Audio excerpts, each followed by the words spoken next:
балдарыбызды кантип бир күчтүү бир лидер балдарды тарбиялап чыгабыз. Ал эми ушундай бир комфорт, жыргал бир жашоо болсо, алсыз адамдарды жаратат. Биринчи пайгамбарыбыз саллаллаху алейхи вассалам өзү бала болгон да кичинекей кезинде. Ошол балалык кезине бир көз чаптыра турган болсок, өмүр баяндарда айтылат, мисалы. Дагы психологдор айтат, ошондой кежир, өжөр балдардын башын уктап атканда кечке сыласаң, ошол нерсеси кетет. Бул кызыңдын сабагы начар дегенде бир тамга жазып койбогон эне кызыңдын көйнөгү дегенде бири-бири менен урушуп тутушуп талашып кетип атат.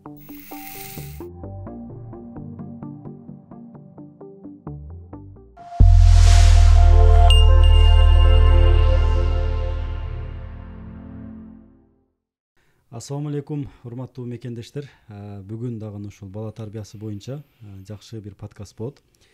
Бизде коомдогу эң чоң бир көйгөйлөрдүн бири, азыр мен ойлойм, мени дагы көрүп жаткан, сиздерди дагы ойлонтуруп жаткан бир тема.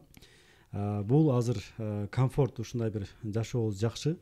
Ушундай жашоодо балдарыбызды кантип бир күчтүү бир лидер балдарды тарбиялап чыгабыз, өздөрүнө дагы бир коомго дагы пайда алып келе турган деген суроо баарыбызды эле кыйнаса керек. Бүгүн студиябызда конокто Мансурбек Канназар агайыбыз, ошо бир канча китептердин автору, Мансур басма үйүнүн негиздөөчүсү, окурмен окуу борборунун негиздөөчүсү.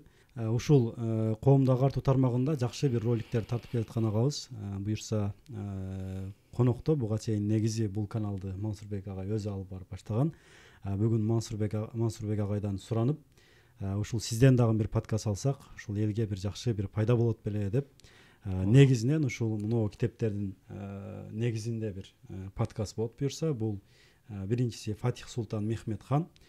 Бул жакта жазылып турат. Бул китеп 9 жашында хафыз, 12 жашында падыша, 21 жашында Истанбулдун багындыруучусу болгон, 2 империяны, 4 королдукту, 11 князьдыкты кулаткан, 7 тил билген жана хадистерде, пайгамбарыбыздын хадистеринде макталган Фатих Султан Мехмед хан тууралуу дейт.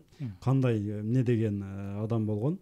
Бирок мунун атасы деле ошол хан болгон, Осман империясынын султаны болгон.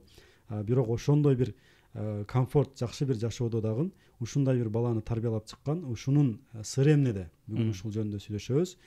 Экинчиси болсо бул Явыз Султан Селим хан. Бул ушул Фатих Султандын небереси болгон.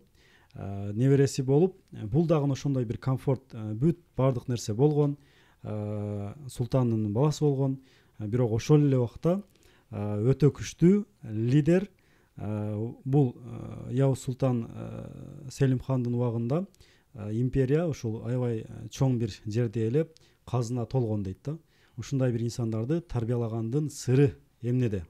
Ушул темаларда буюрса сүйлөшөбүз. Агай, биринчи эле суроо, биринчи өзүңүз жөнүндө дагы кызык болсо керек. Биринчи өзүңүздөн баштасак. Өзүңүз кайсыл жердин кулунусуз? Сизди ата-энеңиз тарбиялаганда эмнелерге өзгөчөлүк, мындай өзгөчөлүктөр болгон? Биринчи ушулар боюнча сүйлөшөлү, анан бул китептерге өтсөк. Баягы кайсыл жердин кулунусуң деселе, ушул сөз менен баштайм да. Кучагы толгон ооматка куш келип ноокатка деп кире бер жерин жазып койгон го. Баягы давандан чыгып кетип атканда. Ноокаттын кулуну болом.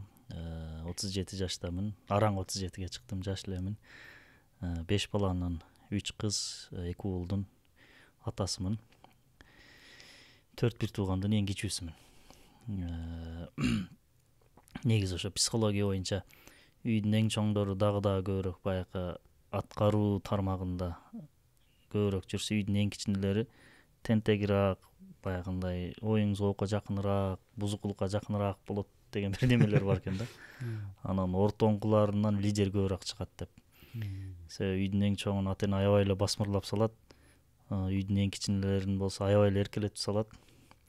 Айрыкча үйдүн эң кичинеси төрөлгөн кезде үй бүлөлүк финанс дагы жакшырып, үй жай болуп дегенде бүт баары жакшырып калган болот да. Комфорт пайда болуп.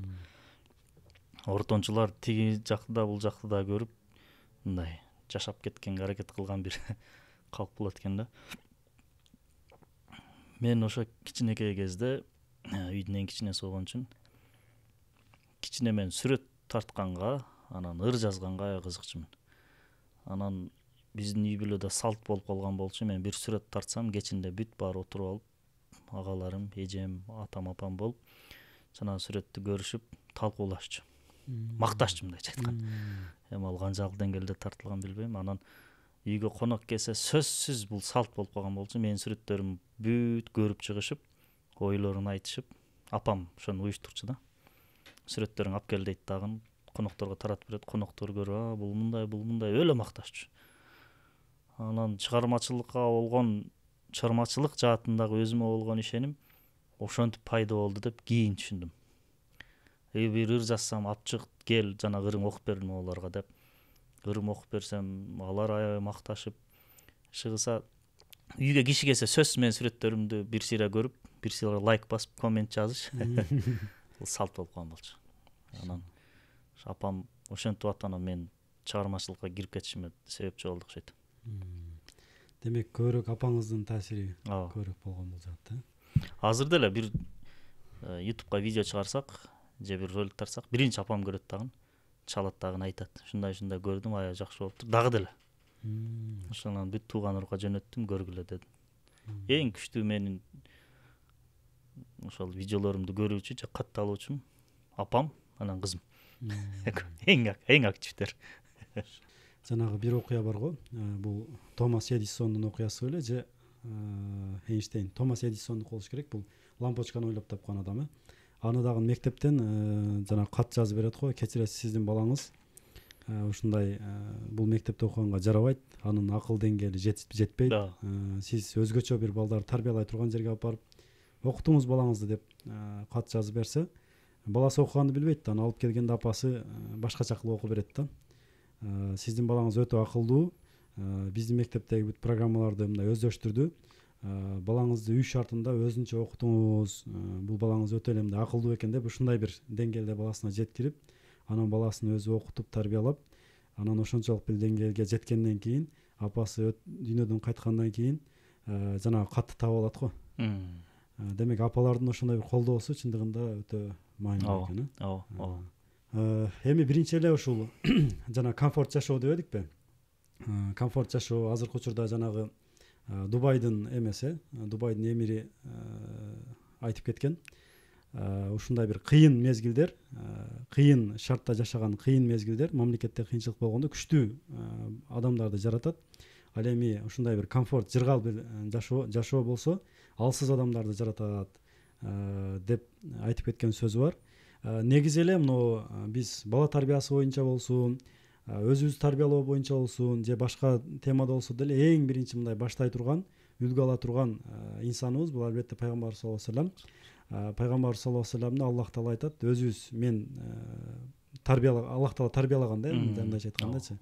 Ошол пайгамбарыбыздан өмүр баянынан, ошол пайгамбарыбыздын жашоосунан кандай үлгүлөрдү көрсөк болот бул жактан. Анан бул инсандардын ошол пайгамбарыбыздын жолуна жолдогон алым, ушул баатыр инсандардын жашоосунан кандай үлгүлөрдү алсак болот? Ошо бала тарбиясында болсун, кайсы тармакта болсун, пайгамбарыбызга кайрылабыз. Себеби аны Аллах өзү тарбиялаган. Жана комфорт деп атпайсыңбы? Комфорттогу балдар. Биринчи пайгамбарыбыз саллаллаху алейхи вассалам өзү бала болгон да, кичинекей кезинде. Ошол балалык кезине бир көз чаптыра турган болсок, өмүр баяндарда айтылат, мисалы кичинекей кезинде сүт энеге берилген саат уруусуна деп келет да. Мен пайгамбарыбыз саллаллаху алейхи вассалам тууралуу эмне үчүндөр деген бир китеп жазып атам, даярдап атам. Убактылуу токтоп турат азыр. Пайгамбарыбызга тиешелүү көп суралган суроолорго жооптор. Эмне үчүн мындай болгон, эмне үчүн? Эмне үчүн араб болуп келди? Кыргыз болсо болбойт беле? Эмне үчүн 40 жашында пайгамбар болду? Эмне үчүн 63 жашында өлүп калды? Эмне үчүн ага Куран араб тилинде түштү, башка тилде түшсө болбойт беле? Же ар ким өзүнүн тилинде бир китеп түшүрүп алса болбойт беле деген ошол суроолорго жооп издеген бир китеп.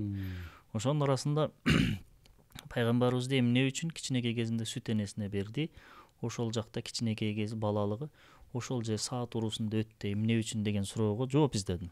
Анан аябай мындай өтө күчтүү бир таң калтырган бир жооптор чыкты да ошо булактардан. Биринчиден эми могу сиро китептеринде кыскача эле Мекке ысык болчу, салкын жакка алып барды деп эле коет да. Ошону менен өтүп кетет.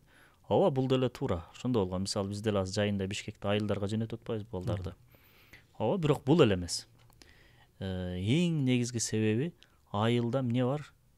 Бак дарак бар, тоо таш бар, суу бар, дарыя бар, мал бар. Кой, эчки, үй жаныбарлары, ит бар, мышык бар, тоок, жөжөлөр бар. Бул эмне? Табигыйлык, табият, жаратылыш. Ошолор менен гармонияда жүрүү менен адамдын жан дүйнөсү, фантазиясы, көз карашы калыптанып өсүп өнүгөт. Көп акындар тоо таштардын арасынан чыккан. Көп сүрөтчүлөр, көп кыйын чыган адамдар тоо таштардын арасынан чыккан. Шаардан чыгышы кыйыныраак. Себеби шаарда эмне? Бүт адамдын табиятына терс түзүлгөн да система. Эң эле жөнөкөй мисал кабат үйлөрдө жашоо системасы. Бул адамдын табиятына терс да. Кечинде үйгө киресиң да, ичинен шырык дейсиң, болду, сен аалам менен байланышың үзүлөт. Сенин өзүң кичинекей дүйнөң бар. Ичинде ашканасы дагы, ажатканасы дагы, уктоочу бүт баары бар. Болду, бүттү, сен чыкпайсың. Бир ай чыкпасаң, чыкпай жүрө бересиң ошол жерден.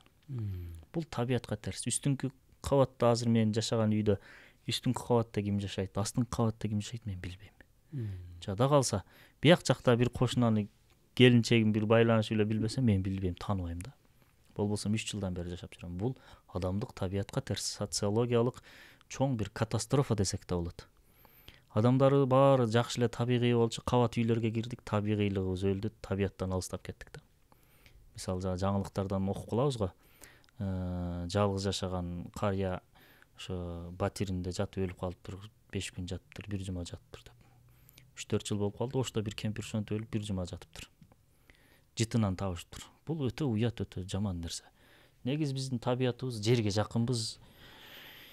Азия элдери жер менен жуурулушуп, суу, таш, чөп менен аралашып жашашыбыз керек. Эми бул баягы жашоо шарт айла жок адам көбөйүп баратат, эми башка тема бул. Пайгамбарыбыз саллаллаху алейхи вассаламда ошол айылга жөнөткөнүн эң чоң биринчи сыры, башкы сырларынын бирөөсү ошол жаратылыш менен, табият менен жуурулушуп, Мекке шаар болгондо соода жайы болгон. Анан кийин табият менен жуурулушуп, талаада, тоо таштарда, аба салкын жер болгондо, дарыяларда, ошолорду аралашып жүрүп, Пайгамбар салламдын көз карашы, жан дүйнөсү калыптанган. Аллах Таала тарбиялаган деген бир мааниси ошондой бир немелер аркылуу. Экинчи сыры адам менен байланышуу аркылуу жашайт да. Социалдык бир жандык деп бир деген немелер айтат. Ким айтты эле, Ницше айтты беле же ошо бирөө айткан, же Карл Маркс айткан, социалдык жандык дейт да. Бул албетте акарат. Социалдык бир Аллахтын жаратып койгон кулу. Бирөө менен байланышуу аркылуу жашайт. Шаарда баарыбызга белгилүү болгондой эле куулук бар, алдамчылык бар. Соода бар жерде сөзсүз бир амал көйлүүлүк бар. Адамдагы табигый адамдык улуу касиеттер, сыпаттар шаарда талкаланат. Шаар жери адамдын мүнөзүн бузуп салат. Адам бузулуп кетиптир деп ойлойбуз, ичип кетиптир, чегип кетиптир. Жок. Биздеги касиет бар да, мисалы кыргыздын касиети бар. Биз былтыр тете чуңкур чакка барсак, бир тааныбаган эле апа үйүнө чакырып, айранын берип, каймагын берип, бир топко чейин биз менен сүйлөшүп отурду да. Азыр шаардын бир жеринин эч жеринде кир деп эч ким аны тамак бербейт, үйүнө киргизбейт. Азыр барсаң, бүт баары ичинен илип алган. Эми бирөөнү үйүнө киргиз керек дебейбиз ба? Касиетибиздин, табигыйлыгыбыздын өзгөргөн, өчкөнү. Анан ошондой адамдардан таасир албай, нукура бир адамдык касиетти карманган бир коомдун ичинде калыптансын деп туруп жөнөтүп атат саат урусуна. Айыл жергесинде табияты бузулбаган адамдар дагы көбүрөөк.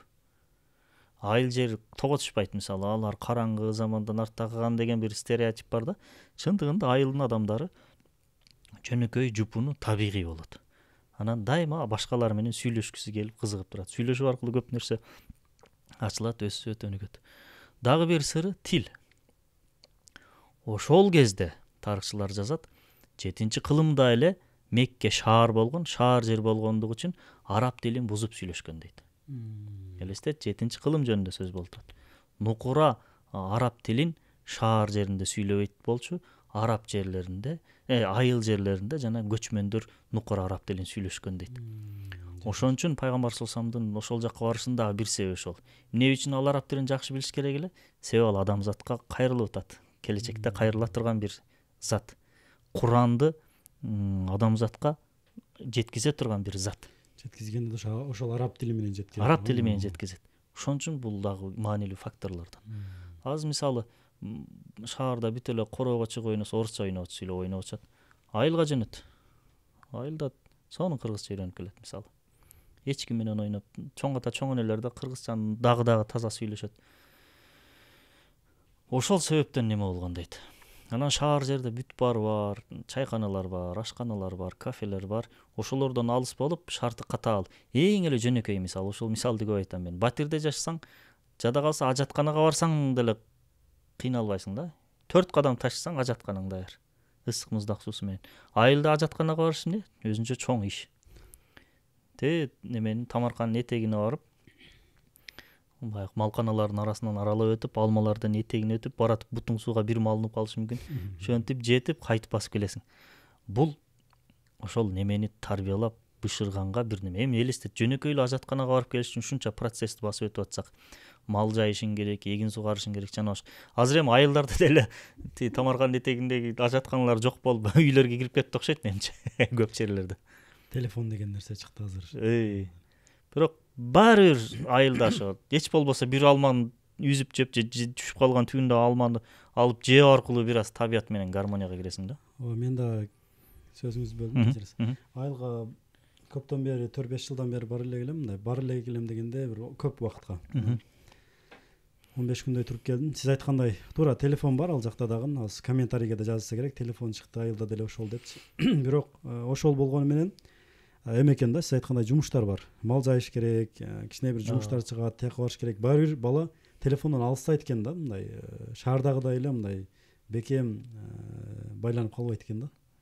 Ошону байкадым. Алек болчу иш көп. Достору келет чакырып, достору менен чыгат, башка болот. Дагы ушул пайгамбарыбыздын жашоосундан дагы кайсы үлгүлөрдү алсак болот? Ушул бир Аллах кантип тарбиялаган пайгамбарыбызды мындай айтканда?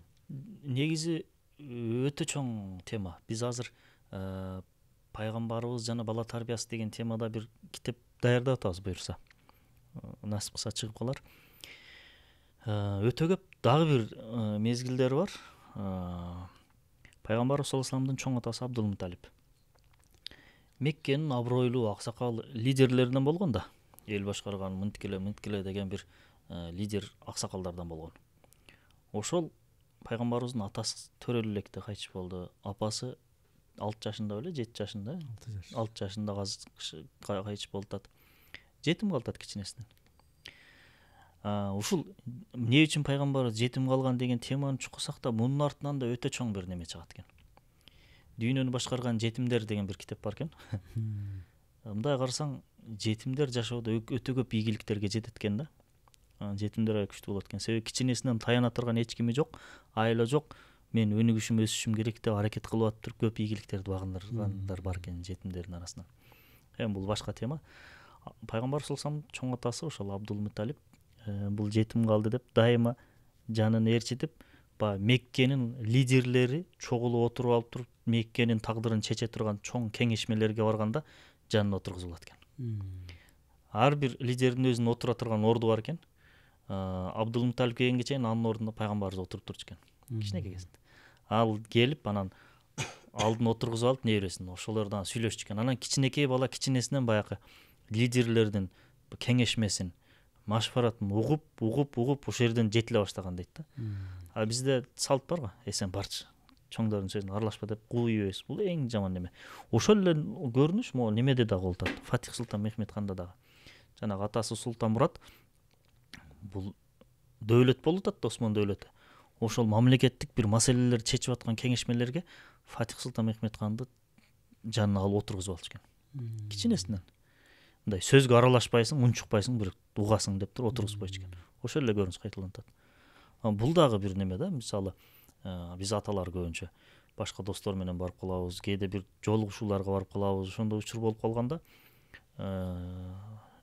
алып алсак, ошолорду көрсөтсөк, дагы бир мезгил нерсе бар, сыр бар. Ошону да кылсак болот. Ар бир ата сөзсүз бир кайрымдуулук иш кылат да. бир айда бир сөз кылыш керек мусулманмын деген адам. Байлыгы баягы чекке жеттиби, жетпедиби, зекет башка албетте, садака, кайрымдуулук берип туруш керек. Ошону кылганда өз чөнтөгүнөн алып чыгып туруп бербей, баласын ээрчитип барып туруп баласына берип, баласына бердирсе, мына ошол бала келечекте өтө чоң мындай кайрымдуу инсан болот. Кайсы ата, кайсы апа баласын кайрымдуу, башкаларга жардам берген бала болушун каалабайт, кайсы ким? Каалабаган ата эне жок болсо керек. Ошону балам чоңойгондо ушундай бересиң дегенден көрө унчукпай эле балам мунаны паланчага бер, түкүнчөгө бер деп койсок, алып барып берсек, сон. Ошол окуялар бар. Пайгамбар саллаллаху алейхи вассалам чоңойгондон кийин же пайгамбар болгондон кийинки балдарга жасаган мамилеси бул өзүнчө китеп. Биз аял сыйлаган пайгамбар деген бир китеп даярдап чыгардык. Анын артынан эле пайгамбарыбыз аялдарга кандай мамиле кылган. Анын артынан эле пайгамбарыбыз жаш балдарга кандай мамиле кылган деген китеп даярдайлы деп атабыз азыр. Колдонула турган адабияттарды даярдап койгонбуз. Бул өзүнчө бир чоң китеп боло турган тема. Ошол жерден бир эле окуясы Абу Максура деп былтыр биз умрага барганда кабырын зыярат кылганбыз. Эсиңдеби, баягы судандык Абдулазиз беле? Абдулазиз. Ошол Абу Максуранын кабыры, теги Меккеде кабыры. Ошол Абу Максуранын окуясы. Жөөт болот Абу Максура, үнү өтө кооз болот. Азан айтылып аткан кезде, Мединада азанды мыскылдап, каткырып күлүп, досторун күлдүрүп аткан кезде пайгамбарыбыз келет дагы башынан сылап, мактап, сен кыйын үнүң кооз экен, сен сонун айтат экенсиң. Ушул азанда мечитке барбайчы деп мечитке ээрчитип алып барып, мечитке айтып, сахабаларды аны мактап, сен үнүң сонун турбай деп азанды мыскылдап аткан жөөттү азанчы кылып коет. Азыр эми биз көчөдө барасак, бир жаш бала азанды мыскылдаса эмне кылабыз? Урабыз, эгер айыл жер болсо. Мына жерде урсак камалып кетет да, ич болбосо ичибизден сөгүп туруп кетебиз да. Бул дагы бир өзүнчө методика, өзүнчө ыкма. Психологияда дагы психологдор айтат, ошондой кежир, өжөр балдардын башын уктап атканда кечке сыласаң, ошол нерсеси кетет. Бул сылоо баланын жан дүйнөсүн сылоо дегендей, башкача айтканда, аябай мындай балага неме берет экен. Терапия, психотерапия. Хадис бар го баягы, жетимдин башын сыласаң канча чачы болсо ошончо сооп болот деп. Бул ооба сооп дагы бар, экинчи психологиялык жагы ошо жетим да, ал муктаж да. Башын сылаганың сайын ал баягы өзүнчө терапия болуп, мындай неме боло берет. Жан дүйнөсү, нервтери эс алып. Демек, өжөр балдарыбыз болсо ушундай айрыкча ошолордун баштарын көбүрөөк сылаш керек экен анда. Ар бириде бирден өзү баш сыланчу бала болот. Негизи ошондой балдарда бул энергия көп да. Көпчүлүк ата энелер бизде да келип калат да, балам сөз укпайт, кежир, айтканын кылдырат. Мындай бул кандай бала болот мен деп да калышат да кээ бир ата энелерчи. Анан бирок чындыгында тарыхта ушундай балдар, буларда энергия болот да. Ушулар туура багыттаган болсоң, ушулар негизи чоң ийгиликтерди ушулар багындырышат экен да жашоодо. Рахмат агай, Аллах разы болсун. Биз дагы пайгамбарыбыздын өмүр баянынан бир үлгү алабыз десек, бул чоң бир океан чындыгында. Болгону биз ошол баштаганда агайга дагы ушул суроону берип, ушул жактан пайгамбарыбыздын өмүр баянынан бир баштасак дедик. Эми пайгамбарыбыздан үлгү алган ошол баатырлар, аалымдар эмне иштерди кылган? Мына Фатих Султан Мехмед ханга токтолсок, анткени мындай инсанды бул жакта көрүп отурган ар бир эне, ар бир ата, мен өзүм дагы ошонун ичинде ушундай баланы тарбиялагыбыз келет, баарыбыз эле. Сиз ушул китепти өзүңүз ошол которуп эме кылып чыккан экенсиздер. Ушул Фатих Султан Мехмед ханды негизи ушунчалык бир деңгээлге жетишине эмне себеп болгон? Пайгамбарыбыз дагы мактаган да эми ошол Константинополду, азыркы Стамбулду албетте багындырат. Албетте ал жак эме баш ийдирилет. Ошол жакты багындырган инсан, кол башчы кандай бактылуу, ал жактагы кол, ошол топ аскерлер кандай бактылуу деген мындай мактап кеткен да пайгамбарыбыз. Ушул инсанды кантип тарбиялашкан ата энеси, ушул боюнча айтсаңыз. Фатих бул ат эмес. Негизги аты Мухаммед. Мехмед деп коет түрктөр. Фатих бул немеси? Не деп коет? Каймана аты. наамы, лакабы багындыруучу. Стамбулду багындыргандан кийин Фатих болду. Негизи Осман дөөлөтүнүн кыйын султандардын бүт лакаптары бар го. Йылдырым Баязит бар, Йылдырым деген чагылган. Фатихтин небереси азыр айтып өткөн Явуз, негизги аты Салим. Явуз бул каардуу, сүрдүү. Явуздун баласы Султан Сулайман кануний мыйзамда өтө тартиптүү катуу кармаган, бекем кармаган. Деп туруп кете берет. Абдулхамиди Сани деп коет, ал экинчи Абдулхамид деп, могу кийинки немелер. Дахи деп коюшат, аны акылдуу, даанышман. Бул жана айтып өткөндөй Фатих аябай тентек болгон экен кичинекей кезинде. Анан Ак Шамсуддин деген аалым Олуя бар. Мунун устазы. Молдо Гурани деген дагы аалым бар, Олуя бар. Мунун устазы. Аябай тентектик кылганда Молдо Гуранинин колунда окуп атканда атасы чыбык алып барып берген экен. Тентектик кылса ур деп. Албетте уруп бала тарбиялоо методикасына азыр каршыбыз, бирок элестет. Осман дөөлөтүнүн султанынын баласын окутуп атат, султан барып туруп мен балам ура бер деп туруп чыбык алып берип атат. Мындай тентектик кылса ур деп. Ошол эле кезде, ошол доорлордо, орто кулумдарда, Европада шапалак бала деген бир түшүнүк болгон. Королдордун, падышалардын балдары тентектик кылса Европада, балдарды уруш керек боло турганчалык даражадагы бир тентектик кылса, балдарды урган эмес. Ошонун ордуна атайын балдар болгон, баласы менен жашташ бала. Ошону урушкан. Королдун баласы чоктук кылса, королдун баласын урбастан жандагы баланы урган. Атайын ошондой шапалак бала деген бир балдар болгон. Эмне үчүн? Тигинин жазасын бул тарткан. Ошондой көз караш болгон. Шапалак бала деп балдарды сабашкан, ошондой жаш балдарды жанына коюп коюп. Неге? Тиги тентектик кылды, бул сабалыш керек. Бул логикага туура келет. Бизге азыр ошол балдардын укугун, аялдардын укугун үйрөткөн ошол Европанын өтмүшү. Азыр ошонун келип чыктыбы? Азыр бизде деле мектептерде мисалы мугалимдер кичине эле бир аз катуу айтып койсо же ушундай окуялар болуп калды го. Мисалы сиздерде деле бизде деле мугалимдер уруп эле окуганбыз да, кадимгидей элеси. Биз окуй койсок дагы мындай мугалимибиздин чоң бир шакеги бар эле. Доскага тургузат, пешенеге урганда доскага тийип кайра келет элең да. Айтпай эле эме болгонбуз азыр, бирок биздин мугалимдер дагы снайпер кылса да болот да. Бор менен атып урса так дейт. Тарстайт. Бирок ошо күндөрдө эстеп азыр разы болосуң да. Урса дагы, сабаса дагы ошентип эсиге келтирип окутуп койгон экен. Фатих ошондо болгон. Ак Шамсуддин деген Олуя зат аалым, окумуштуу. Бул баягы микробторду ачкан окумуштуу ошол эле кезде. Ошол эле кезде бул механикада, инженерия жаатында дагы ачылыштары бар. Ак Шамсуддин адашпасам неме кылган бул. Жанагы код системасын ойлоп тапса керек. Адашпасам, албетте муну бир карап коюш керек. Кийин Фатих Ак Шамсуддиндин колунда тарбияланып баштайт. Дагы эле тентек. Анан Ак Шамсуддин тынч отур десе, дароо чыга калат экен да. Билесиң мен ким баласымын? Мен султандын баласымын. Эч кимин мен тоготпойм, мен атам айтып коем деп. Анан унчукпай окутуп туруп тентектик кылба деп анан аябай тажатат. Ак Шамсуддинди тажатып ийет. Анан бир күн Ак Шамсуддин Султанмуратка барат, атасына. Барат дагы, султаным, сиздин балаңыз ушундай аябай тентек. Эгер неме кылайын десем, мен султандын баласымын, колуңан келгенин кылып ал дейт. Фатихтин атасы да, апасы да Фатихке башкача назар менен караган да. Бул келечекте Стамбулду багындырган инсан болот деп. Ошол назар менен карап, ошол менен тарбиялап чоңойтушкан. Кичинесинде төрөлгөндө эле апасы кулагына шуурачу экен. Сен Константинополду багындырасың. Пайгамбар саллаллаху айткан хадистеги, жанагы хадис бар го. Ошол хадистеги багындыруучу сен болосуң деп кичинесинен кулагына коюп чоңойткан. Аз биз балдарыбызды эмне кылып чоңойтуп атабыз, мисалы? Кулагына эмнени коюп атабыз? Бул кичинесинен ошо бир мүдөөнү койгон.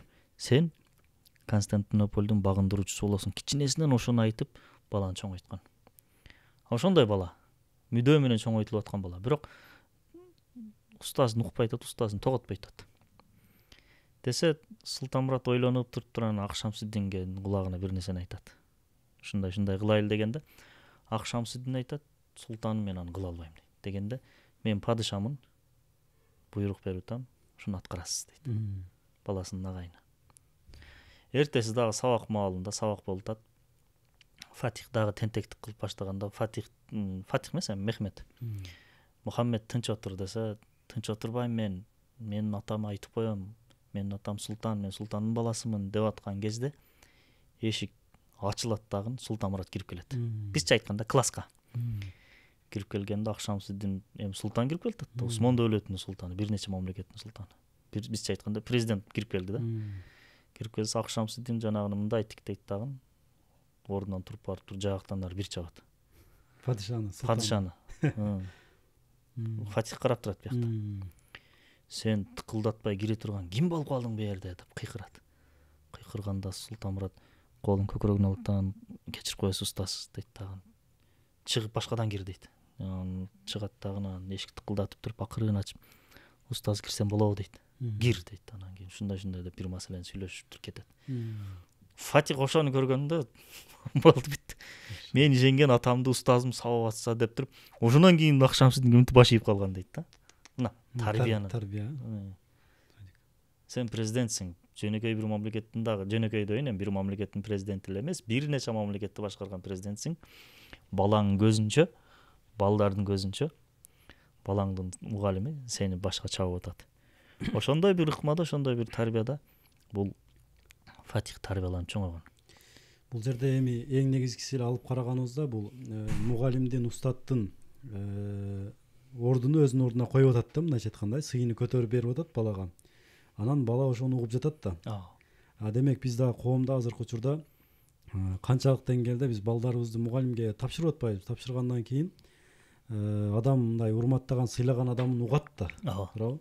Сен аны ата-эне бул жакта туруп мугалимди жамандап атсаң, аны сен укпайсың, анан балаң кантип барып аны балдарыбыз уксун да ошол нерсени. Демек биз дагы коомдо ошол нерсеге маани беришибиз керек экен да. Мугалимдердин даражасы канчалык мындай кармаган сайын угат экен да ошол нерсени. Немеде ошо тилекке каршы ата-энелер ашыкча мээримден улам мугалимдерге каршы сүйлөп, мугалимдерди урушабыз да. Ошон үчүн окуучулар мугалимдерин тоготпойт. Биз неге мурда коркот элек? Себеби ата-энебиз мугалимиң укчу, мугалимиңге айтып коем десе коркот элек да. Жөнөкөй эле мисалы, менин кызым былтыркы окуясы. Кызымдын ата-энелердин группасы бар. Кызым окуган класстын. Мугалим байкуш эжеи, класс жетекчиси. Күйүп пышып, окуучулар адепсиз болуп баратат. Кыздар өзүнчө, балдар өзүнчө окуйт. Кыз балдардын сүйлөгөнү мындай болуп атат, адепсиздик кылып атышат, сабактарды окубай атат. Сабактарга көңүл бурбай атат. Кыздарыңардын сабагына көңүл бургула деп мугалим ыйлап группага жазат. Эч кимден жооп жок. Анан бир майрам болуп калды. Унутуп калдым, бир жазгы майрамдарын. Окуучуларга бирдей форма тиктирели дегенде энелер баштады. Бири-бири менен урушуп, талашышып, Ош базар Дордойго чейин барып, мына ушунча сомдон кийин ушундай алайлы, жана группаны чаң чыгып кетти. Анан карап отуруп таң калдым да. Кызыңдын сабагы начар дегенде бир тамга жазып койбогон эне, кызыңдын көйнөгү дегенде бири-бири менен урушуп, тутушуп, талашып кетип атат. Анан ошол эне тарбиялаган кыз кандай болот эртең? Ошондой тарбия көрүп чоңойгон кыз эртең Фатихти туубайбы, төрөбөйбү? Да?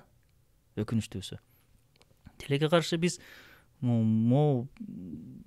тоголокчонун ичиндеги көңүл бурбай, көкүрөктүн ар жагындагы көңүл бурбай, сыртына чүпүрөккө, айнекке, абойго, жыгачка, темир тезекке көңүл бурганыбыз үчүн балдарыбыз дагы ошондой башкача бир балдар болуп чыгып баратат. Тилекке каршы.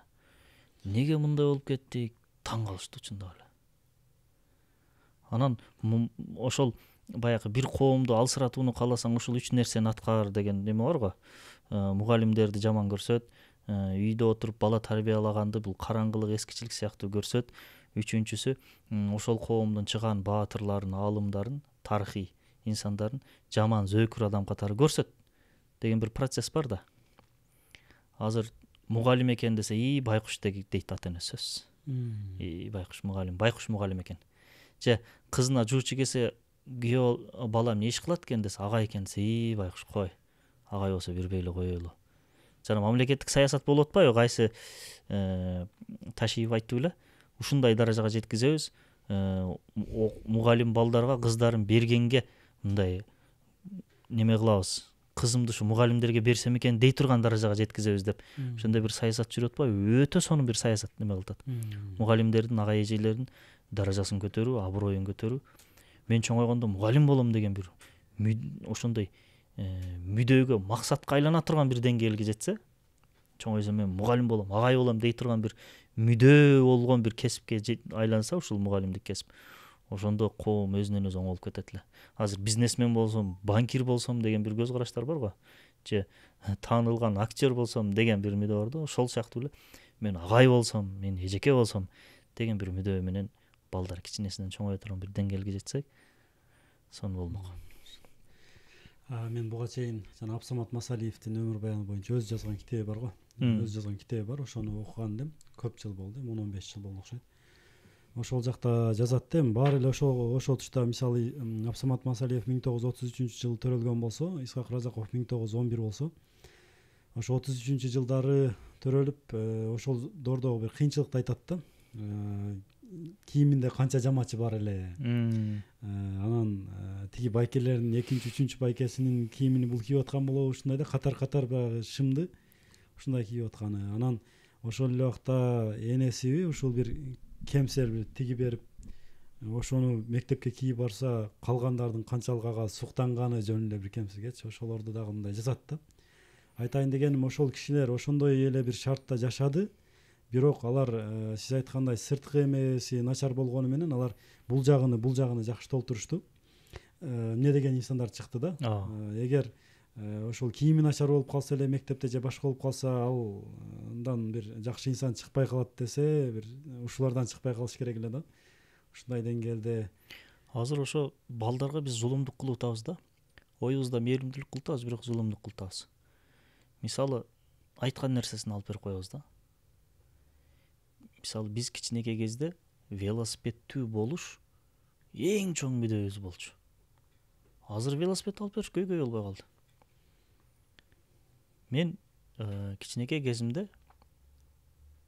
күндү уктап атканда Куран окуп, дуа кылып уктатчумун.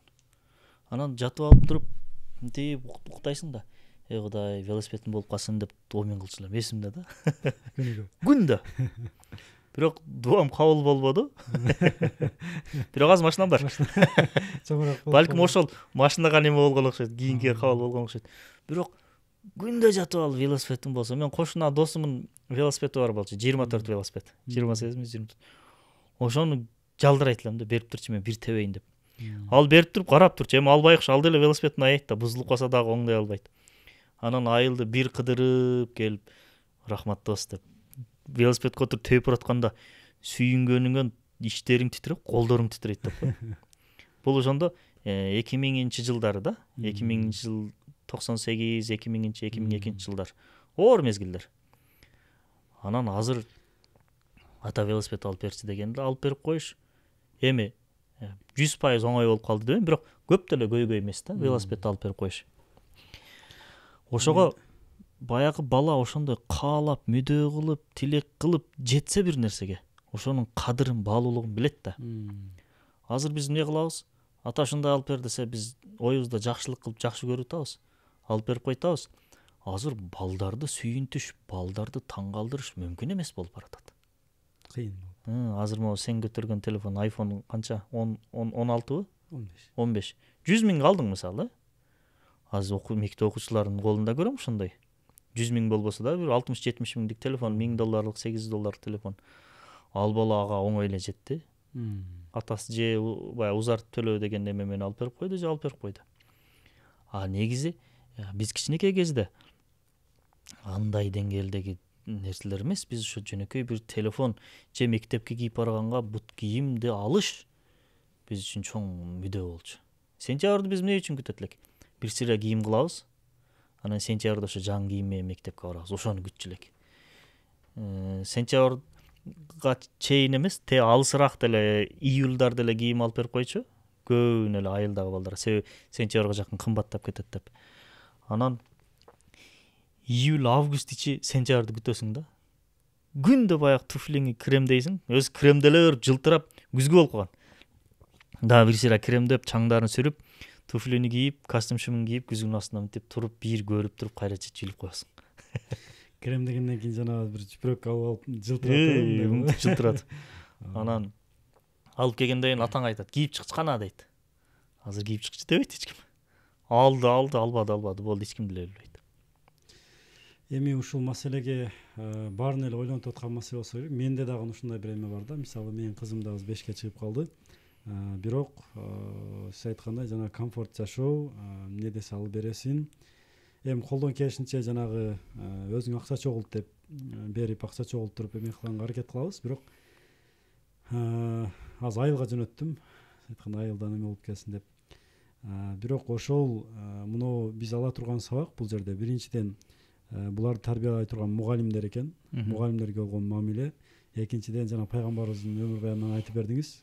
Айылга жөнөтүп же ушундай бир табият менен же кичине каталыраак шартка жөнөтүп дегенде. Чоң ата чоң эненин колуна азыр ушундай ушул методдорду колдонсок демек жакшы болот экен. Анан агай мына Фетих Мехмет Султан Фетихан бул 7 тил билген дейт да. Анан ошончалык бир деңгээлде баатыр ошол согуштун ошол бир тактикасын, стратегиясын жакшы түшүнгөн, ошол эле убакта илим билимге дагы кызыккан инсан болгон да. Мунун андай болуп, илим билимге да кызыгып, эки жакты тең бирдей алып кетишине эмне себеп болгон? Албетте биринчиден ошол устаздары, мугалимдеринин таасири, андан да таасирдүүрөөгү ошо баягы жана айтып өткөндөй апасынын кичинесинен сен чоңойгондо Константинополдун багындыруучусу болосуң деп кичинесине мээсине коюп чоңойтушу. Фатих Султан Мехмет хан ушунчалык күчтүү илимпоз болгон, окумуштуу. Жада калса бул илимпоздорду чогултуп алып туруп, отургузуп алып туруп, суроо жооп кылып туруп, диспут кыла турган дараждагы адам болгон. Бул жөн эле баатыр эмес, жөн эле султан эмес, жөн эле багындыруучусу эмес, ошол эле кезде дүйнөлүк деңгээлдеги өзүнүн доорундагы номер 1 десек да жаңылышпайбыз, окумуштуу. Азыр мисалы байрактар чыкты, баягы немесиз пилотсуз уча турган дрондор. Байрактар чыкты, дүйнөлүк эл аралык маанидеги чоң окуяларды оңой эле чечип койду. Тарыхта ушул сыяктуу эле бир согуштук техниканы ойлоп табышкан. Ошол техниканын дагы себепчилиги менен Константинополду багындырышкан. Жөн эле дуа менен, бата менен эле болуп калган иш эмес бул. Албетте себептерин да аткарган. Бул кайсы? Замбирек. Тарыхта биринчи жолу Замбиректи Фатих Султан Мехмет хан өзүнүн окумуштуулардан куралган тобу менен ойлоп табышкан. Ошол кездин дрону. Тарыхта биринчи жолу Замбиректи ойлоп табышкан. Биринчи жолу Замбиректи ойлоп табышкан. Чоң Замбиректи. Ага чейин кичинекей дүрмөт деп коет, не деп коет. Ошол нерселерди кылып жүрүшкөн. Бирок чоң Замбиректи себеби Константинополдун 1000 жылдан бери кулабай келгенинин сыры өтө күчтүү чептери болгондон. Анан бияктан деңиз курчаган эме жарып өтүш мүмкүн эмес болгон. Константинополдун дагы немелери, королдору, падышалары бул биздин чептерди жарып өтө албайт. Күч жетпейт, ошого чептерге ишенишкен булар. Чептерибизди жарып өтө албайт деп туруп, ошон үчүн эч коркпой отурушкан, көп деле неме кылышкан эмес, тоготушкан эмес. Фатих эмне кылды? Жанагы Замбиректи ойлоп таап туруп, Замбиректи бир атканда жана ишенген чептерин талкалап жерип кирип кетет. Аскерлер ошол жерден кирип анан кийин Константинополду багындырып атат. Ошону ойлоп тапкандын окумуштуулардын сап башында Фатих өзү турат. Жанагы окту топ деп коет, ошо жанагы шар окту. Ошону ойлоп таап атканда Фатих өзү изилдөөчүлөрдүн арасында болуп туруп өзү ойлоп тапкан. Бул жерде демек жөн эле деп эле бир кылыч менен же эме менен эмес, күч менен эмес, бул жерде илим, билим, технологиянын негизинде, ошол стратегия, тактиканын негизинде багындырылган. Баягы италиялык устаздар болгон, грециялык устаздар болгон, дагы латын тилин үйрөткөн устаздар болгон. Албетте буларды илим өнүгүп, булардан үйрөнгөн деген маани келбейт. Булар бул устаздары буга тил үйрөткөн, анан ошол жактын маданиятын үйрөтүшкөн. Себеби душманды таанып билиш керек да бул. Чындыгында илим, техника мусулмандарда өтө катуу өнүккөн болчу ошол кездери. Ошондо бир замбиректи ойлоп табып, ошол замбиректин себепчилиги менен тарыхтын нугу бурулуп атат. Кудум эле азыркы күндөгү ошол дрондор, байрактарлардын аркасынан тарыхтын нугу акырын бурулуп аткан сыяктуу эле ошол кезде дагы тарыхтын нугу ошолор себепчи болуп бурулган. Демек агай, мен түшүнгөн нерсе бул жерде бир эле могу илим алып жатышы, ошончо нерселерди кылып жатышы, устатка бериши, ошолордун сап башында турган нерсе бул баласынын жашоосуна маңыз, бир максатты ата эне бир тактап, ошол нерсени бир маңызды максат бир коюп берген экен да, кичинекейинен эле ошол нерсени айтып, бир максаты болгон, анан ошол максатка жараша бул аракет кылган. Демек мен да ойлойм, азыр эң чоң, көйгөй эң чоң бир маселе, мисалы балам телефонго кирип кетти дегендер көп, балам тигиндей болуп кетти, мындай болуп кетти дегендер көп. Бирок ошол эле убакта жок, менин балам телефон менен иши жок, менин балам тигиндей мынау спорт менен машыгат, мондай китеп окуйт деген ата энелер бар да. Мен алар менен да сүйлөшкөндө, биз жана окурмен окуу борборунда келишет да көбүнчө сүйлөшкөндө, алар айтат да, биринчи дейт, балама мен ар дайым айтам дейт да, балам сен тигиндей болосуң, мондай болосуң, окуу деп ар дайым эскертип турабыз дейт да, ким болушун эскертип турабыз дейт. Анан экинчи маселе дейт, биз үйдө өзүбүз, атасы менен атасы экөөбүз дейт, китеп окуганды жакшы көрөбүз, өзүбүз отуруп окуйбуз дейт да, кичинекейинен элечи. Балам ошону бизди көрүп атып эле негедир баягы телефонго кызыккан жок дейт да. Демек ошол эле убакта биринчи максатты коюп берүү, экинчи убакта өзүнүн жеке бир эмеси менен, жүрүм турум менен бир үлгү көрсөткөн бул маанилүү нерсе экен демек. Рахмат агай. Экинчиси бул мына Фетих Султан Мехметхандан кийин могу Явыз Султан Селимге дагы бир аз токтоло кетсеңиз, бул дагы өтө мыкты инсан болгон. Жана айткандай эле ошол Фетих Султан Мехметхандын небереси болгон. Бирок ошол эле убакта ошондой бир комфортто, ошондой бир султандын үй бүлөсүндө султандын небереси болсо дагы ушундай бир мыкты инсан болуп жетишкен. Явыз Султан Селимде кандай өзгөчөлүктөрү болгон агай? Тарбиясында ошол жалпы кандай? Жана айтып өткөндөй, бунун ошо Явыз лакабы, негизги аты Салим бизче. Лакабы бул Явыз деген каардуу, сүрдүү деген маанеге келет да. Явыздын балалыгы, жаштыгы немеде өткөн? Сарайда. Бул Фатихтин дагы, Явыздын дагы балалыгы сарайларда. Биз ойлойбуз да, султандын баласы болсо сарайда жүргөн деп. Киносунда да сарайда кылып көрсөтүп койгон, сериалында сарайда жүргөндө кылып көрсөтүп койгон. Осман дөөлөтү Константинополду багындырганга чейин жөнөкөйлүү үйдө жашаган султандар. Жөнөкөйлүү. Эл катары эле жашаган. Эл катары эле ошондой жашаган. Киносунда сарайлар кылып, моундай ишиктери бар, анан кызматчыларын да алып көрсөтүп койгон. Бирок жөнөкөйлүү үйдө жашаган. Константинополду багындыргандан кийин дагы Топкапы сарай деп, азыр Ая Софиянын бияк жагында, Ая Софиянын бияк капталында жайгашкан чоң сарай бар. Ал жерде пайгамбар саллаллаху сакалы, пайгамбарыбыздын көлөчү, куттуу аманаттар деп коет, ошо сахабалардын кылычтары, Айша энебиздин чапаны, бизче айтканда пальтосу, Халид бин Валидтин, Умар разияллаху анху, Усман, Али разияллаху анхулардын кылычтары бүт ошол жерге жайгашкан. Ошол жерде жашашкан. Ал сарайда эле бир кабаттуу сарай, эми чоң, бирок жанагындай өтө бир фонтандар шаркырап агып тургандай сарай эмес, жөнөкөй жупуну. Булар ошондой жупуну жөнөкөй жер үйлөрдө жашап чоңойгон кичинекей кезинде. Кичинесинен эле бул жатып, кылыч ташып, согушка көбүрөөк аралашкан бул. Согуштук стратегияга. Анан Фатихте эле Явыз дагы кичинекей кезинен устаздардан илим алган, билим алган. Бул да бир нече тил билген. Автоматтык түрдө сөзсүз арабча, фарсча билишкен. Бүткүл. Бул арабча, фарсча сөзсүз билген. Эмне үчүн арабча билесиң? Өзүң динingди дагы тереңинде изилдеп чыгыш үчүн сөз арабчага ээ болуш керек. Арабча, фарсча, андан кийин латынча сөзсүз, Европанын тилдеринен 2 тил сөзсүз, французча да билсе керек бул. Итальянча, французча да билген. Себеби тилди билүү аркылуу ошол маданиятты да билесиң да. Анан душманды дагы билишиң керек. Кайсы жер алсыздыгы бар, кайсы жер артыкчылыгы бар, бунун өзгөчөлүктөрү нелер, ошону сөзсүз билгендиги үчүн ошол жактан урганга да жакшы. Ошолорду бүт жакшы билген. эң негизгиси кичинесинде сарайда жүзүм жеп, жүзүм суусун ичип коюп жаткан эмес. Дайыма бул машыгуу үстүндө болгон, согушуу үстүндө болгон. Анан мунун мүнөзү дагы баягындай кайтпас бир мындай кызуу кандуу, горячий деп коет го. Ошондой болгон, тентек болгон, ушундай мындай жөнөкөй адам болгон эмес. Ошон үчүн бул жана айтып атпадыңбы? Осман Devleti'nin территориясын 3,5 эсеге чоңойткон. Анан Осман Devleti'nin казынасын явызчалык эч ким толтура алган эмес. Ошончолук чоң 3,5 жылдын ичинде, жок, 5 жыл эле султан болгон бул. 5 жылдын ичинде ошончо ишти кылып салган. Өмүрү ошо согуш, ат үстүндө согушта өткөн. Анан кинолордо сүрөттөгөндөй гаремдери бир нече аял болгон эмес, бир аял болгон. Бул ошол чөлдөрдө, талааларда согушуп жүрөп, териси күнгө күйөрүп, териси рак болуп кетип өлгөн. Аягында ошонтип өлгөн. Рак болуп өлгөн.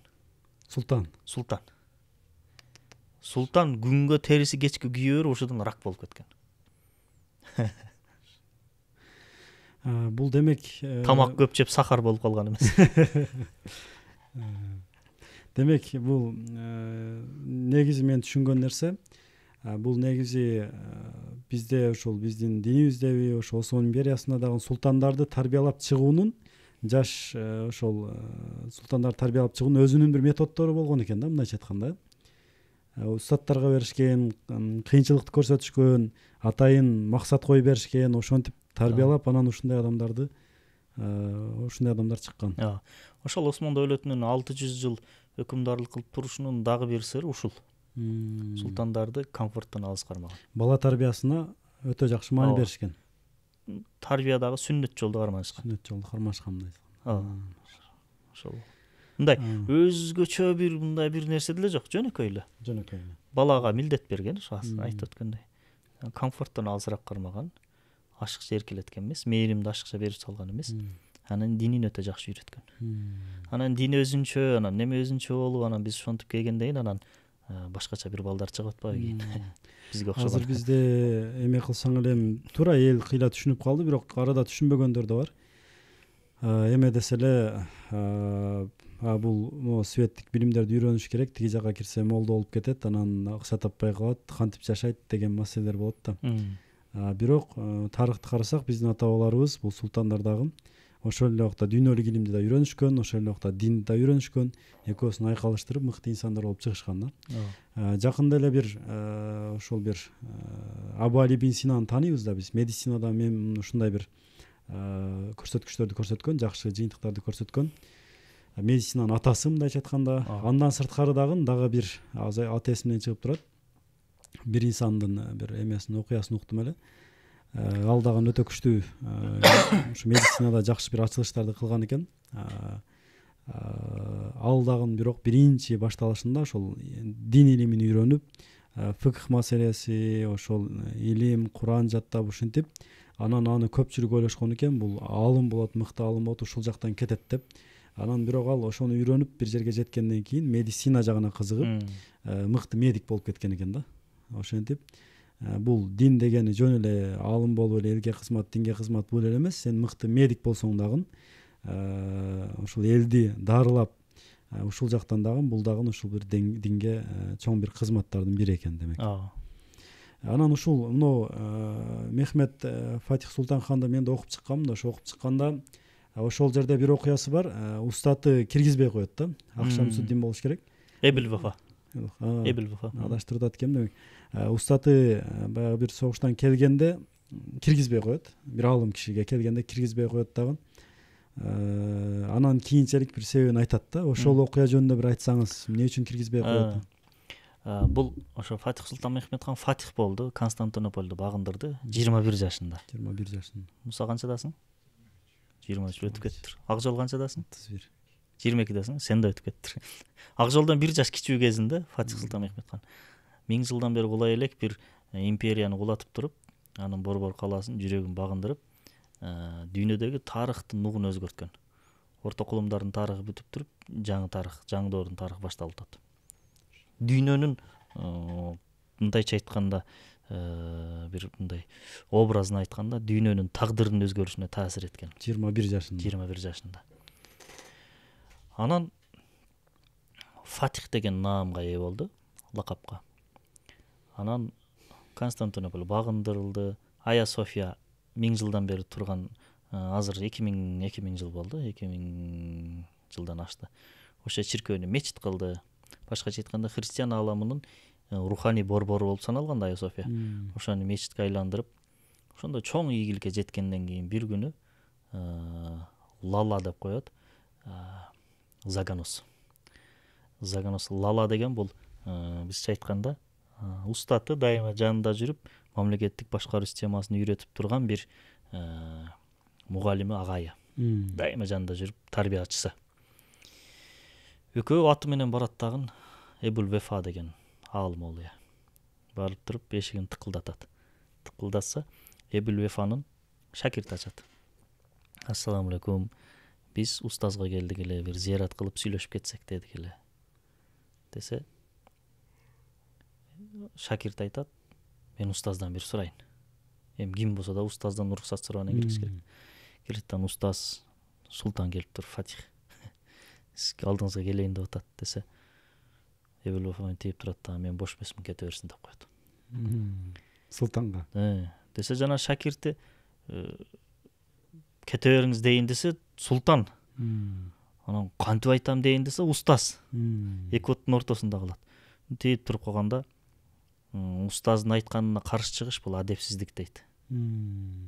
Дегенде болуптур устаз деп барат дагы күч жыйнап туруп, эшикти ачып туруп, устаз бош эмес экен, сизди кете берсин дейт. Дегенде жанагы жанындагы Заганос мындай неме болуп кетти. Кандайча дейт да? Кандайча султан десе, теге Лала деп коет да, Лала деген тарбиячы.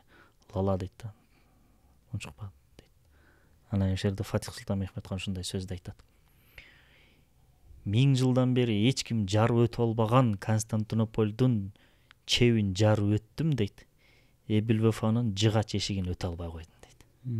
Демек, Эбул Вефа кабыл ала турганчалык даражадагы инсан эмес экенбиз биз дейт. Даражабыз жетпейт экен деп ыйлайт. Ушунчалык төмөн адам экенбиз. Эбул Вефа кабыл ала турганчалык даражага жете эле экенбиз. Мейлі насип деп кечирим сурап, атына минип ыйлап кетип калат.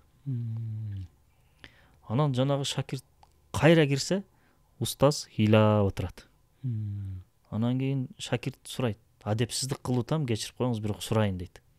Мен чыдабай баратам. Өзүңүз кабыл албай койдуңуз дейт. Кетирбейдиңиз, эми ыйлап атасыз. Неге десе, Эбул Вефа айтат, мен Фатихти өтө жакшы тааныйм дейт. Анын жан дүйнөсү, руханияты зикирге, ибадатка, пайгамбар саламдын өмүрү тууралуу вааздарга, баяндарга өтө жакын адам дейт. Эгерде ал кирсе эмнерге, мен ага бир вааз берет элем, насихат айтат элем, экөөбүз отуруп зикир толтурат элек, ошонун даамдуулугун, таттуулугуна азгырылып, ушул жерде отуруп ибадатка берилип кетип, тияктагы мамлекеттик башкарууну таштап коет дейт. Ошондой болбосун деп мен аны өзүмө жолотподум дейт. Кара, динге, ибадатка, динге дебейин, ибадатка берилип ушул жерден чыкпай отуруп алып менин алдымда. Себеби баягы руханияттын өзүнүн руханий бир мастыгы бар да. Ошого берилип нерде зикир толтуруп, намаз окуп, менен отуруп алып кетпей, тияктагы мамлекеттик башкаруу алсырабасын деп туруп аны мен кетирдим дейт. Кандай султан, кандай аалым. Кандай аалым, кандай султан. Мындай бири-бирине жарашып турат да. Демек, ушул жерде окуганда мен дагы бир башкача эме болду эле да. Мисалы үчүн, мен деле мугалиммин да. Мугалимдер бар, ата-энелер бар, же дагы медиктер бар. Демек, ошо ортолукту кармануу деген нерсе да маанилүү экен да, демек. Өтө эле мен кылып атам коем, намаз окуп атам, не кылып атам деп окуучуларыңды эмелерди өзүң милдетиңди унутуп койбой. Ошол милдет дагы бул дин, ошол дагы бир кызмат. Ошонуңду кылып, ошол эле убакта ибадатыңды унутпаш керек экен, ортолукту кармаш керек экен да, мындайча айтканда. Азыркы күндө бир бизнесмен эле ассаламу алейкум, кандайсыз деп телефон чалып койсунчу. Канча болуп кетчү да. Шыз айта берсе сөз көп.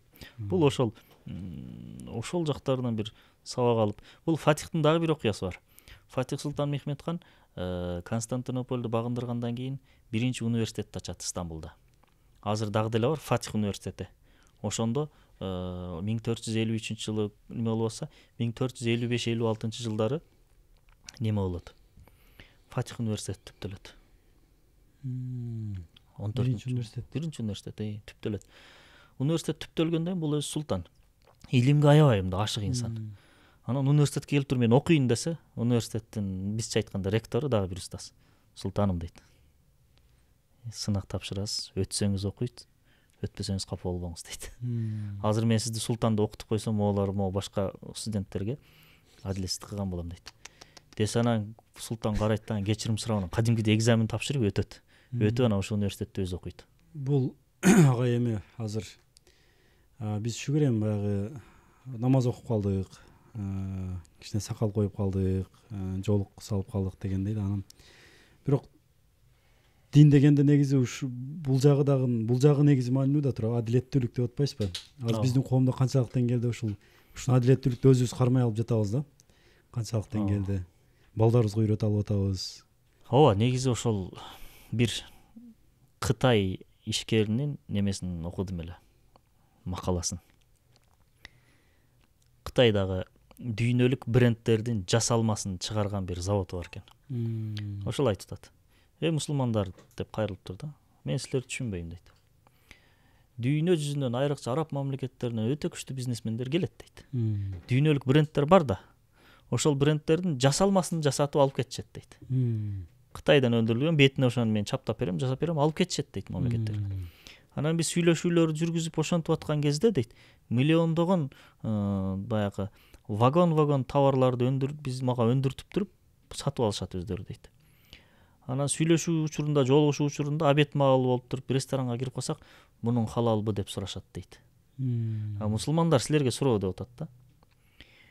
Вагон товарды уурдаган, жалгандан жасап алган. Мисалы, Nike деп кроссовка тиктирип атат да, ал Nike эмес да, алдап атат да. Ал бир эле Кытайдыкы. Жалгандан ошондой логотиптерди жабыштырып алып, ошондой миллиондогон товарларды уурдоо эчтеке эмес дагы. Анан бир тамакка келгенде эле адаларамды карап каласыңарбы деп мен акылым кабыл албай атат дейт да. Ошол Кытайдын ислам динин кабыл алабы? Хидаят берүүчү Алла, бирок көсөт беришибиз керек да. Биз ушундай болуп калдык да. Адаларам маселеси өтө маанилүү. Буга көңүл буруш керек. Бирок ошондой бир нерселер келгенде эле өтө көңүл буруп туруп, баягындай чоң масштабта, чоң өлчөмдөгө келгенде бала өретке өтүп кеткен. Азыр эле ызычыбыз чыгып атат, тойбостун халал эмес, адал эмес маселесинде. Чочкон ДНКсы ачык чыккан.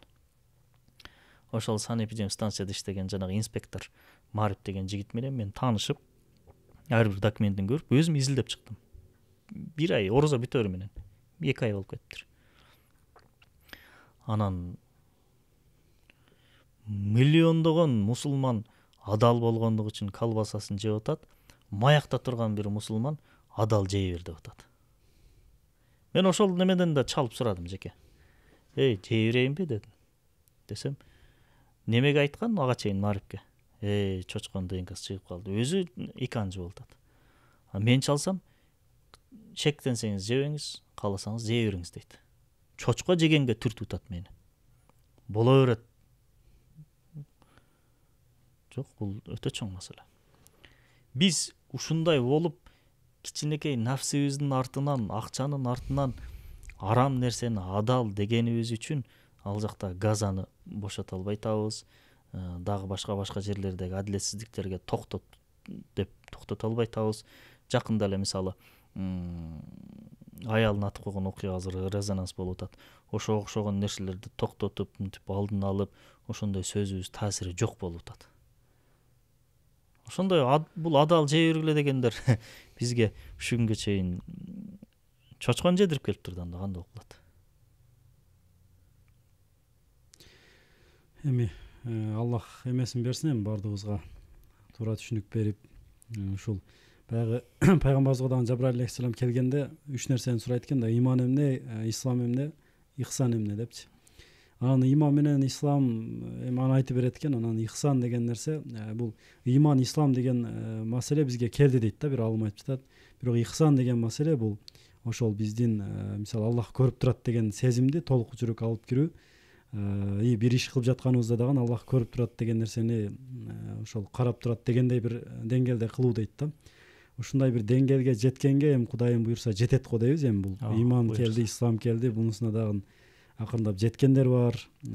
Ушуга Кудайым баарыбыз жеткенди насип кылсын, өзүнүн туура жолун алыштырбасын. Балдарыбызды дагы ушундай бир адилеттүү инсандардан кылсын. Азыр Эми агай жыйынтыктап айтканда биз жалпы мынау комфорт жашоодо жашасак дагы жашообуз канчалык деңгээлде эме болсун, жанагы Дубайдын эмеси айткандай, Дубайдын эмири айткандай, жанагы кыйын жашоо мыкты инсандарды чыгарат, жакшы жашоо, комфорт жашоо алсыз адамдарды чыгарат деген нерсе бар. Бирок ошондой деңгээлде дагы биз мына султандарды кантип тарбиялаган ушундай методдун негизинде ушул нерселерди колдонуп жашообузда пайгамбарыбыздын сүннөтүн колдонуп мыкты инсандарды комфорт жашоодо дагы демек чыгарсак болот экен, жыйынтык. Негизи ошол комфорт адамды алсыратат десе, баягы же диний жашоо образ десе, баягы кыйын, оор, анан комфорттон алыс болуш керек десе адамга жакпайт да. Комфорттун ичинде ошо кантип мындай курч болуп, адам мындай ныксырабай кантип жашаса болот деген айланып келип ошол пайгамбарыбыздын сүннөтү да. Пайгамбарыбыздын сүннөтүн кармануу ушул комфортту талкалайт бүт. Мындай жөнөкөй эле тамак жегенде бир бутун көтөрүп отур, дыңкыйып тоюп алба. Эми биз сүннөт десе эле баягы сакал менен анан тамак жешен укташ менен эле чектелип калып кетебиз да. Сүннөт бала менен мамиле, аял менен мамиле, бир туугандар, коом менен мамиле, жана башка бүт немелер бар да, сырлар.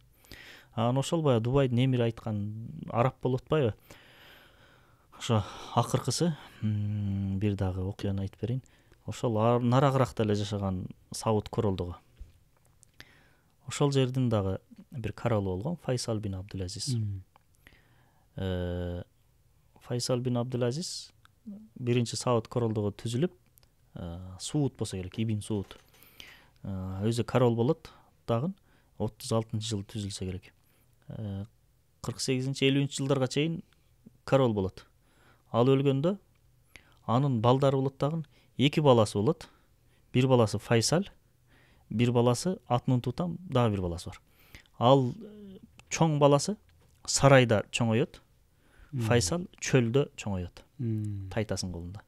Чөлдө жатат, найза ыргытат, аң улаганы чыгат. Ошентип жүрүп, баягы арабчаны терең өздөштүрөт.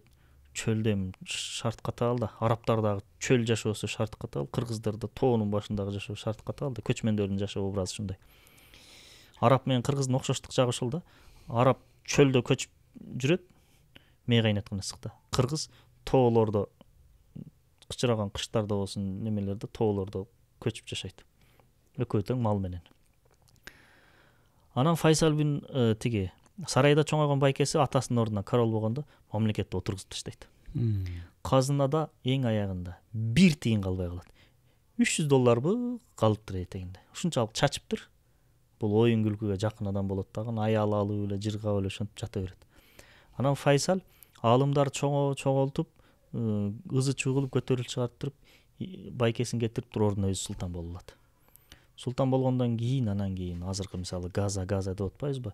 Тарыхта Газа үчүн эң чоң бир иш кылган Файсал болуп атпайбы? 67-жылы бул Сауд Арабиясы дүйнөлүк нефтинин запасы боюнча 1-орунда турат. Немеге Америкага экспорт кылып турган булар нефтини. Европага, Америкага. Ошол нефтин экспорт кылбай коет. Эмбарго. 1967-жылдар. Нефтин экспорт кылбай койгондо Америка, Европа чөгөлөп калат. Отургузуп таштайт. Ушунчалык кризиске кабылат, Америка эмне кылышын билбей калат. Нефтин экспорт кылбай койгондон. Анан ошонун айынан Toyota өнүгүп кетет. Toyota аз көлөмдүү машиналарды Америкада жалаң баягы көлөм кыймылдаткычтын күчү 5-6 болгон машиналарды өндүрүшкөн да, General Motors'тар жана Muscle Car деп бурулдаган машиналар, эки эшиктүү талпайган машиналарды өндүрүп, арабтын бензини менен кутуруп жүргөн. Ошол машина америкалыктарда жашоо образында ушундай түшүнүк пайда болот. Минимализм деген ошондо пайда болот. Анан Япония учурдан пайдаланып туруп, ошол жерден анан аз кыймылдаткычтуу машиналарды өндүрүп туруп Америкага, Европага экспорт кылып баштайт. Фиттердин немелерин. Ошентип Toyota компаниясы Япон машинасы ошентип өнүгүп кетет. Чыгым аз болгон машиналарды өндүрүп атып туруп. Иши кылса Европаны чөгөлөтүп таштайт бул киши. Эми элестет. Чөлдө чоңойгон баланын көз карашы, сарайда чоңойгон баланын көз карашы. Сарайда чоңойгон оюн күлкүдөн башка эчтеке келбейт. Атын да билбейбиз азыркара. А чөлдө шарт катаал жерде тарбияланып чоңойгон баланын бүтүндөй Америка, Европанын чоң державаларды чөгөлөтүп салат. Европада, Америкада ошондо бир чөлдөгү араб бизди чөгөлөттү деп ошондой митингдер кылып туруп ошондой немелер чыгып баштаган. Кыйкырып баштаган. Чөлдөгү бир араб бизди неме кылып койду, чөгөлөтүп койду деп. Ошон үчүн ошол баланын, айрыкча эркек баланы, кыз баланы деп эдик, эркек баланы милдет берип, катаал шартта ошондой бир нерселерге аралаштырып, канчалык көп кыйнасак, бала ошончолук мындай курч болуп чоңойт экен. А кыз балдарда башка. Албетте кыз балага да милдет бересиң, кызга ылайыктуу. Бирок аларды дагы көрө сүйүү менен, мээрим менен, комфорт менен. Кыз баланын эң чоң азыгы ата тараптан. Чачын өрүп бериш дейт. Чачын өрүп бериш? Кызың чачын өрүп бергин, жөн эле эзилип магдырап калат. Өрүп бересиңби? Жок. Өрүп көргөнсүңбү? Өрө турган эми болду окшойт. Жок, өрүп дегенде байлап бериш да.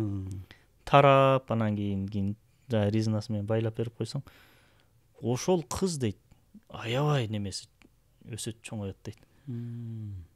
Атасы чачын өрүп бербеген кыз эң бактысыз кыз деген да бир психологдордун сөзү бар. Албетте эми чачын өрбөй койсо эле бактысыз болуп калат деген маани келбейт. Бул дегени атасы чачын сылап, чачын тарап өрүп берип аткан кезде кыз ушунчалык көп мындай телефон заряд алгандай заряд алат экен да, руханий витаминдерди алат экен. Муну укканда бизди уккан аялдар күйөөлөрүнө сунуштайт окшойт эми. Теги Периште деген фильмдин дагы чыгышынын себепчи ошол менин кыздарым болуп атат да. Ошо Периште деген фильмде дагы кыз менен атанын мамилесин чагылдырганга аракет кылабыз.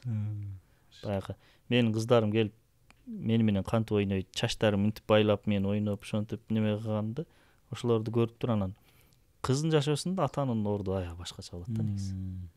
Башкача бир мындай немеси бар. Ошого ушул нерселерди чагылдырганга аракет кылдык. Аллах ыраазы болсун. Рахмат. Өтө жакшы, пайдалуу маек болду деп ойлойм. Мындай бир ушундай бир илим, билим, тарбия, ушундай бир жакшы бир маңыздуу нерсени чыгарсаң, просмотр, лайк аз дейт да. Аз. Анан оюн күлкү, тансы, көңүл ачмай, же болбосо кандай бир күлкү ушундай нерселерди чыгарсаң, миллион дейт да. Эмелерчи чындыгында эле ошондой болуп калды да. Бирок мен ойлойм бул талим тарбияга маани берген энелер, аталар дагы аз эмес. Биздин ушул видеобуз көп лайк алып бири-бирине жөнөтүп, просмотр бири-бирге жөнөтүп. Эң негизгиси бул видеону сөзсүз аял кишилер көп көрөт, эжелер, жеңелер көп көрөт, карындаштар. Эң биринчиси күйөөлөрүнө жөнөтөт деп үмүт кылабыз, ниет кылабыз. Күйөөлөрү дагы жумушка жеткиче машинада угуп барышат деп ниет кылабыз. Экинчиси тууган уруктардын, жора жолдоштордун группаларына сөзсүз жөнөтөт. Ар бир аял жок дегенде ондон аялдын немесине жеке катына жөнөтөт деп ойлойбуз. Эми муну бизди көрсүн, бизди таанысын эмес максаты. Ушул видеобуздан бирини эч болбосо баласына башкача карап, башкача мүдө берип тарбияласа, биздин жеңишибиз ошол. Биздин капиталыбыз ошол. Туура достор, туугандар, бул жерде биздин максат жанагы айткандай, мисалы бир китепти окуп чыккан болсоң, ошол китептен толук окуп чыгасың, ала турган пайда сен колдонуп жашоодо колдонуп кете турган нерсе 3-4 нерсе болот да. Кээде бир нерсе болуп калышы мүмкүн, бирок ошол сенин жашооңо чоң бир мындай бир жакшылыкты алып келет. Мен да ойлойм бул жерден ар бир ушул көргөн адам ушул жактан жок дегенде бирден экиден ушул жакшы нерселерди алып, методдорду алып, ушундай бир жашообузга алып кирсек, ошол сиздердин балдарыңыздар, биздин балдар дагы ушу мыкты инсандар болуп чыкса, бул инсандардай буюрса биздин ушул жалпы исламиятка, биздин мекенибизге чоң бир пайдасын алып келет деген ишеничтебиз. Баарыңыздарга ошол аягына чейин көргөнүңүздөр үчүн рахмат. Аллах ыраазы болсун. Бул жерде эч кандай үйрөтүү башка эмес. Агай дагы өзүнүн ушул бул жактагы китептеги нерселер менен өзүнүн билими менен бөлүштү. Баарыңыздарга рахмат. Колдоп ушул аягына чейин көргөнүңүздөр үчүн Аллах ыраазы болсун. Агай сизден да рахмат. Аллах ыраазы болсун. Ошончалык баягы өзүңүздүн чогулткан билимиңиз менен, тажрыйбаңыз менен бөлүшкөнүңүз үчүн ушул элге, журтка, өзүбүзгө дагы, мага дагы биринчи учурда ушул пайдалуу болсун. Аллах ыраазы болсун сизден. Айтканыңызга рахмат.